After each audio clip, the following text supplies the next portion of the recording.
இன்றைக்கி நம்ம பண்ண போகிறது இஞ்சியும் லெமனும் வச்சு ஒரு ரசம் தான் பண்ண போகிறோம். அதுக்கு ஒரு பாத்திரம் எடுத்துக்கலாம். பாத்திரத்தில் நான் 2 தக்காளி குட்டி குட்டியாக கட் பண்ணி வச்சுருக்கேன். அதை அதோட போட்டுக்கலாம். ஒரு பச்சை மிளகா சின்னதாக நறுக்கி வச்சதை போட்டுக்கலாம். 1 இன்ச்சு இஞ்சியை துருவி வச்சுருக்கேன், அதுவும் அதோடு சேர்த்துக்கலாம். கொஞ்சமாக மஞ்சள் தூள் போட்டுக்கலாம். போட்டுட்டு இப்போ நம்மளுக்கு ரசம் எவ்வளோ வேணுமோ அதுக்கு 1/3 அளவுக்கு தண்ணி ஊற்றிக்கலாம். ஊற்றிட்டு இப்போது இதை கொதிக்க வச்சுக்கலாம். உப்பும் கூட சேர்த்துக்கோங்க. இப்போ மூடி வச்சுட்டு ஒரு 5 நிமிஷம் அது கொதிக்கட்டும். இப்போ திறந்தால் நல்லா தக்காளி வெந்துருச்சு. அதோடு நான் பருப்பு கொஞ்சம் வேக வச்சுட்டு அந்த பருப்போட தண்ணியும் அதோடு சேர்த்துக்கலாம். சேர்த்துட்டு கொஞ்சம் கொதிக்கட்டும். நம்ம தாளிக்கிறதுக்கு ரெடி பண்ணிடலாம்.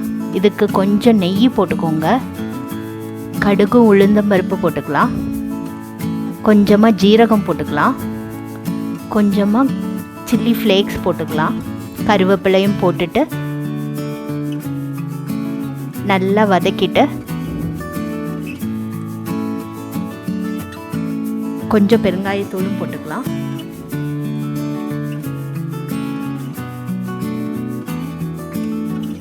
நல்லா வறுத்ததுக்கு பிறகு நம்ம அந்த கொதிக்கிற அந்த ரசத்தில் இதை போட்டுட்டு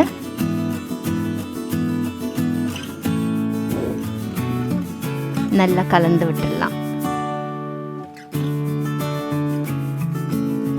இப்போ கொத்தமல்லி கொஞ்சம் போட்டுட்டு நம்ம பாதியாக கட் பண்ணி வச்சுருக்க லெமனையும் அதில் பிழிஞ்சிக்கலாம். பிழிஞ்சிட்டு நம்மளோட சுவையான ஹெல்த்தியான இஞ்சி லெமன் ரசம் ரெடி ஆயிடுச்சு. நீங்களும் உங்கள் வீட்டில் ட்ரை பண்ணுங்கள். லைக் பண்ணுங்கள், ஷேர் பண்ணுங்கள், சப்ஸ்கிரைப் பண்ணுங்கள். ஓகே.